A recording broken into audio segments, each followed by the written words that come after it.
Ever wonder why you can remember the first and last songs you heard at a concert, but the middle ones are a total blur? Or why you nail the beginning and end of your presentation, but get a bit fuzzy on the middle part? This isn't just you. It's a fascinating quirk of our memory called the serial position effect. This psychological phenomenon was discovered way back by Hermann Ebbinghaus, and it basically says we're hardwired to remember the beginning and the end of a sequence much better than what's in between.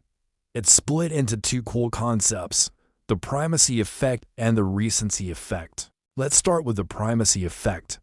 This is all about remembering the beginning. Think about it. When something new starts, our brains are fresh and ready to go. We pay more attention, and we have more time to mentally rehearse those first few pieces of information, helping them move from our short-term to our long-term memory. It's why first impressions are so powerful. The first day at a new job, the first line of a book, or the first time you meet someone, these moments stick because our brain gives them VIP treatment. They set the tone and often trigger stronger emotional or cognitive responses, making them unforgettable. Now, let's jump to the other end of the spectrum, the recency effect. This explains why we remember the last thing so clearly. It's pretty simple when you're asked to recall something you just experienced. The final details are still hanging out in your short-term memory, ready to be accessed. They haven't had time to fade away yet. The end also acts as a natural conclusion, signaling our brain to tag that final piece of information as important. This is why the epic final scene of a movie, the last few minutes of a sports game, or the last thing a loved one said to you can feel so vivid and impactful.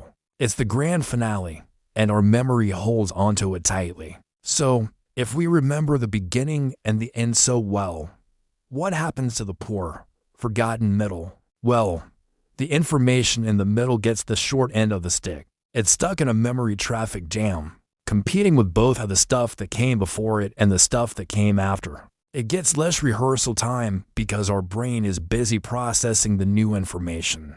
That keeps coming, unless something really surprising, funny, or emotional happens right in the middle to make it stand out. Those details just tend to fade into the background. It's not a beginning or an end, so it doesn't get that special save the signal. Understanding the serial position effect isn't just a fun psychology fact. You can actually use it to your advantage in everyday life. For example, in communication. If you're giving a speech or presentation, make sure your opening and closing statements are incredibly strong. Start with a bang and end with a powerful takeaway. This will make your key messages much more memorable. It's also crucial in relationships. We all know first impressions count, but final interactions are just as important. Ending a conversation on a positive note can leave a lasting good feeling, thanks to the recency effect. And for all the students out there, this is a game changer for studying. Instead of cramming for hours on end, break your study sessions into smaller chunks. When you do this, you create more beginnings and endings. Each chunk gets its own primacy and recency boost, helping you remember more of the material and avoid the dreaded middle muddle. So next time you find yourself forgetting the middle part of a story, don't worry. Your brain is just doing what it's programmed to do.